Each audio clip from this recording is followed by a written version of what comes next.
चलिए, आज international women's day यानी कि अंतर्राष्ट्रीय महिला दिवस है और इस मौके पर हम कहानी उस महिला की आपको सुनाने जा रहे हैं जिसने कभी भी अपनी तरक्की के बीच में अपनी उम्र को नहीं आने दिया। जैसे जैसे उनकी उम्र बढ़ती गई वैसे वैसे उनकी कामयाबी के नए जोश और जज्बे के साथ आगे बढ़ने के हमें वो दिखने लग गए। जिस उम्र में लोग रिटायर होकर आराम की ज़िंदगी गुजारते हैं, उस उम्र में राधा डागा ने एक ऐसे स्टार्टअप को शुरू किया जिसने देखते ही देखते उड़ान भर ली।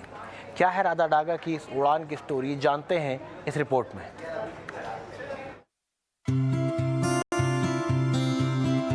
कौन कहता है कि आसमां में सुराख नहीं हो सकता। एक पत्थर तो तबीयत से उछालो यारो। 78 साल की राधा डागा ने इन पंक्तियों को सच कर दिखाया है, जिन्होंने उम्र के उस पड़ाव पर जब इंसान रिटायर होकर आराम करना चाहता है तब एक फूड स्टार्टअप शुरू किया, जो देखते ही देखते आज करोड़ों का ब्रांड बन चुका है। करीब 10 साल पहले राधा डागा ने त्रिगुणी ईज ईट्स नाम से पैकेज फूड कंपनी शुरू की थी, जो आज अच्छा मुनाफा भी कमा रही है। वहीं 78 साल पूरे कर चुकी राधा डागा इस उम्र में भी बिना किसी गैपिंग के रोज काम पर जाती हैं। इससे पहले राधा ने अपने करियर की शुरुआत एक ट्रैवल एजेंसी में नौकरी करने से की थी, लेकिन तकरीबन 40 की उम्र में उन्होंने नौकरी छोड़कर खुद का बिजनेस करने का फैसला किया और साल 1987 में एक कपड़ा निर्यात कंपनी चिमिस एक्सपोर्ट्स की शुरुआत की। ये बिजनेस भी काफी कामयाब रहा। इसके बाद उन्होंने साल 2010 में गारमेंट फैक्ट्री की शुरुआत की और दिन रात एक कर उस बिजनेस को भी सफल बनाया।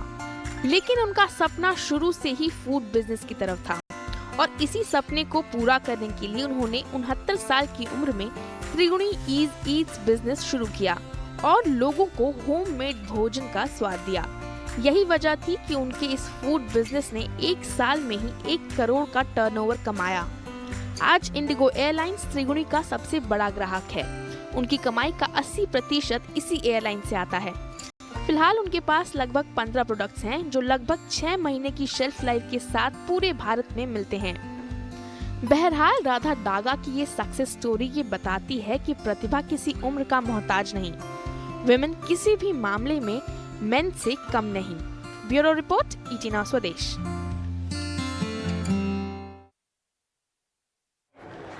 चलिए, इस बारे में बात करने के लिए हमारे साथ खुद राधा डागा जुड़ गए हैं, तो उनसे उनका बहुत बहुत शुक्रिया राधा जी, आपका जुड़ने के लिए। आपका स्वागत है इंटरनेशनल वुमेन्स डे के मौके पर हमारे साथ जुड़ने के लिए।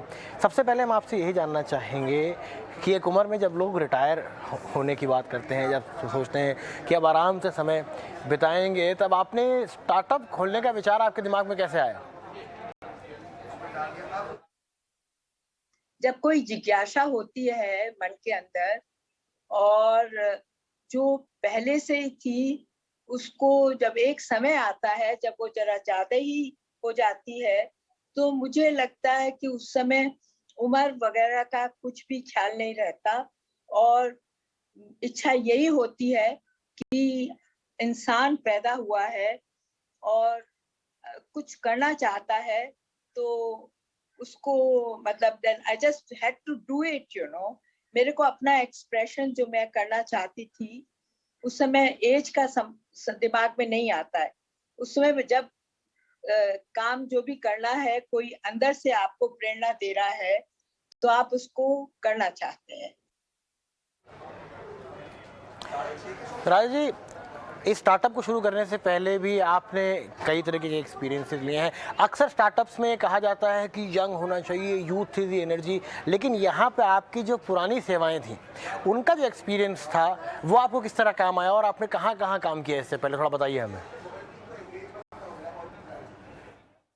मेरी जिंदगी की कहानी ये है कि मैं अपना एक्सप्रेशन चाहती थी, इसलिए सबसे पहले मैंने सोशल वर्क करा और लेडीज को जॉब दे करके मैं शर्ट्स बनाती थी और दूसरे लोगों के लिए, एक्सपोर्टर्स के लिए।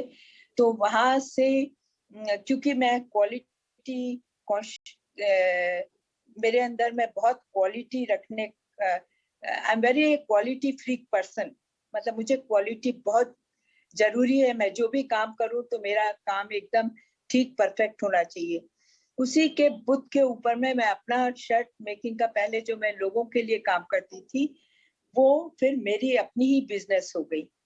और सबसे ज्यादा मेरे को अंदर से आनंद और खुशी होती थी कि एवरेज लोगों को, जब मैंने सोशल वर्क शुरू करा था तो मेरे पास में कोई भी ऐसा आदमी नहीं आने को लिए तैयार था कि जो मेरा क्या कहते हैं, जो मेरी सोशल वर्क के लिए आकर के कोई क्वालिफाइड आदमी आकर के मेरे लिए काम करे।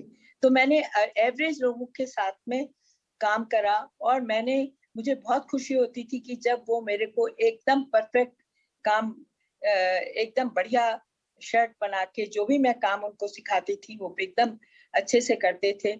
और फिर उनको ब्लूम होते हुए देखते, क्योंकि वो इतना अच्छा काम करते थे कि मुझे बहुत खुशी हुई कि जो एकदम पुअर कैटेगरी के थे वो लोग, मैं उनके अंदर चेंज देखने लगी, उनके कपड़े पहनने में और उनके उसमें, तो मुझे इससे बहुत आनंद मिलता था। राज जी, अगर आपके बिजनेस की बात करें, टर्नओवर की बात करें, ग्रोथ की बात करें, उसके बारे में थोड़ा सा बताइए। और कोविड से पहले कैसा था, क्योंकि कोविड के बाद तो कई बिजनेसेस हिट हुए, लेकिन कोविड से पहले, कोविड के बाद कुछ बताइए हमें अपने बिजनेस के बारे में। मैं ये कहती हूँ कोविड का टाइम बहुत चैलेंजिंग था, क्योंकि उस समय लोग बाग ट्रैवल भी नहीं कर रहे थे। जो एयरलाइंस थी वो भी पहले तो बंद ही थी, पर धीरे धीरे शुरू हुआ तो उनको भी रिस्ट्रिक्शन था, फूड नहीं दे सकते थे। पर उस समय इतना चैलेंजिंग टाइम था कि मेरे यहाँ पास जो लोग बाग काम कर रहे थे उनको रखना, क्योंकि मैं उस समय मेरे पास, अगर मैं कोई मेरे बिजनेस माइंडेड अगर मैं पर्सन होती तो शायद ये सोचती कि अब इसको बंद करो, बहुत हो गया, क्यों कर रही हो। पर मेरा अंदर से ये कभी मन में सवाल ही नहीं उठा।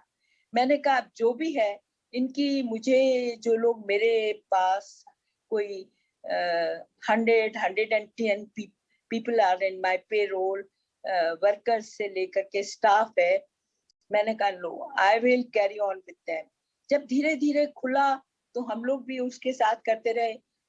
उसमें मेरे को काफी लॉस हुआ है, बहुत नुकसान हुआ है। जो मैं पहले कभी मैंने कर्जा नहीं लिया था, डेप्ट नहीं था, खाली चलता था उसमें मेरा बहुत जबरदस्त डेप्ट हो गया। पर अंदर वो उस समय बड़ा कठिन टाइम था, पर कभी भी निराशा नहीं आई मेरे अंदर। बहुत बहुत शुक्रिया राज जी हमसे बात करने के लिए और हमें जानकारी देने के लिए। तो हम जानकारी अक्सर लेते रहे, लेकिन हमें इंस्पायर करने के लिए अपनी स्टोरी के साथ।